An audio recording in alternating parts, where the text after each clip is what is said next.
It's a community-sensitive, hidden crime. The numbers are far greater than we anticipate. A secretive practice happening to girls as young as 9 here in Britain. You are not supposed to have breasts at this age. Men will start coming to you to have sex with you. So we are going to iron them. I said, iron them. Difficult to detect, but devastating to the lives of the young girls affected. It's mothers, grandmothers that are the perpetrators. If she can iron them and I'm flat, I'll be ugly and nobody will admire me. You can no longer sit back and say I'm fearful of being labelled racist. But PE, you can't hide yourself because someone decided to mutilate my body. We can educate young girls that this is not normal, it's abuse.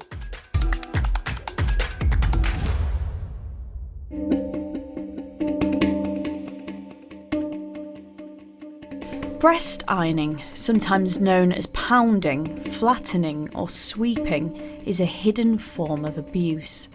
The practice originates in Cameroon and other countries in West Africa. It involves ironing a girl's chest with hot objects to delay their breasts from growing so she doesn't attract male attention. And whilst many authorities are now familiar with the cultural practice of female genital mutilation, or FGM, where families cut their daughters' genitals, most have never heard of breast ironing. Organisations say they have anecdotal evidence of it happening to dozens of girls every year here in the UK. We've come to Middlesbrough to meet Kanaya. That's not her real name. Her family are Cameroonian and she was breast ironed at 10 years old. Your mom will say, oh no, you see you're growing up, your breasts are beginning to shoot. It will be a shame if I don't iron them. And the men will start coming to you to have sex with you. I still live the pain. Time does not erase that kind of pain. You are not even allowed to cry out. It's like you have brought shame to your family, you are not strong enough. What we need to understand in terms of breast ironing is it's a community-sensitive, hidden crime. Women are not going to speak openly, they're not going to seek help. It's not out there on our government's agenda. I know this is happening because people have divulged it to me.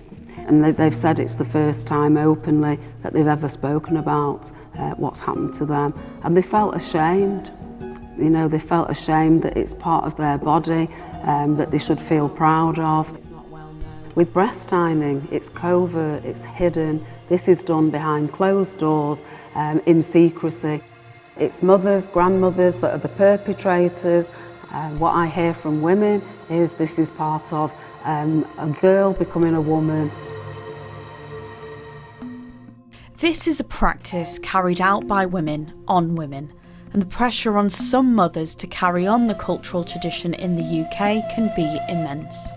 I have 4 daughters, and I remember when I had my daughter turned 10, I remember my late mom proposing to me that, oh, she's growing and I see she's beginning to have little breasts. It's time I said, no. Got to a point where we're in our house, we lock the door so that no one should know we are there.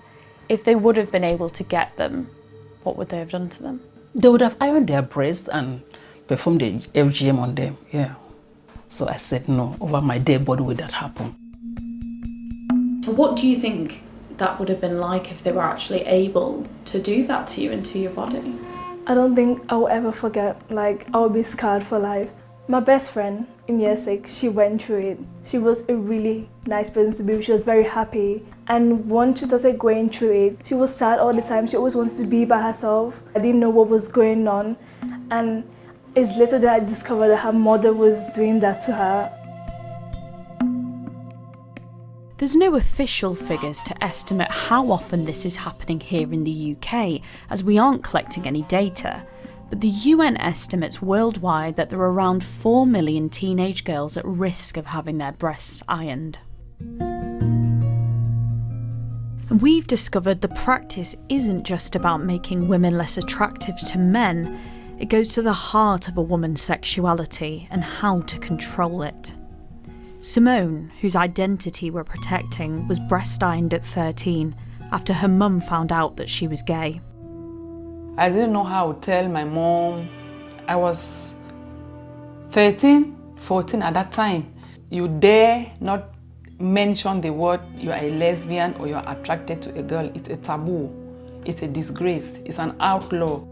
So when she found out, what was her reaction? It was terrible. She was mad. This is disgraceful. This is a shame.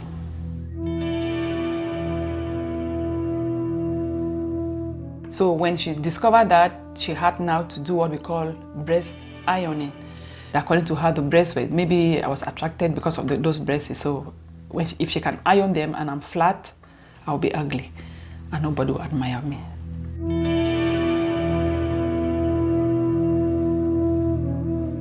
It really, really hurt.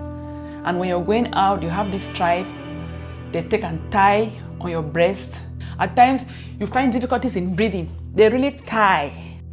It went on for months. So at that time, I thought maybe I'll never have breasts again.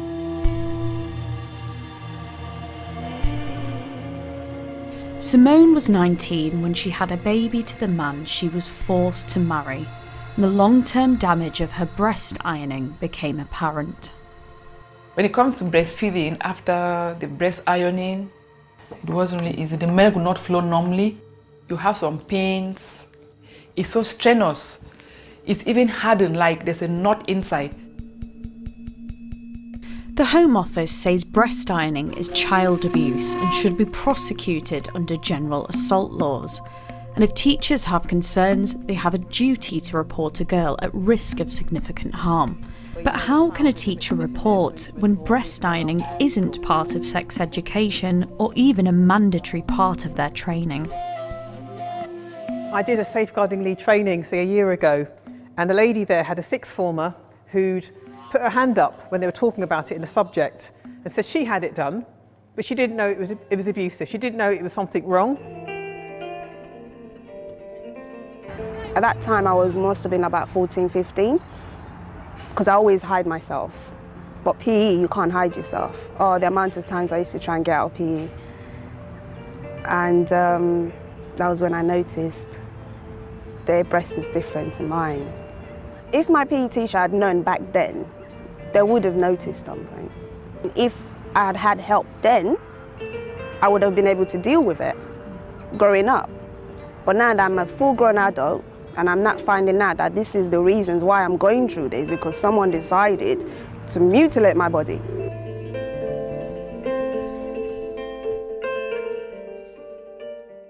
The first thing has to be about education of teachers, people working with young women to make sure that they realise that this is a thing and it's happening here in the UK, and that they should be talking about it and prepared to listen to understand what's going on and to then to advise the young person what action they need to take. But we know it's still very harmful to children. It'll impact on their development. The PE staff might notice something. We would want those staff to feel empowered, to know what to look for, and also to know the routes to make sure that the safeguarding procedures are put in place. There's a real sensitivity amongst staff about how we perceive, how we look at children.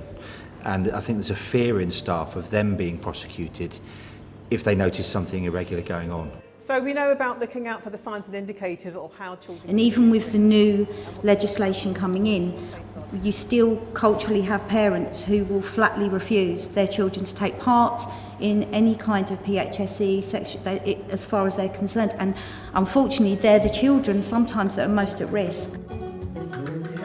I've been fighting here in the UK and internationally for FGM for over 34 years.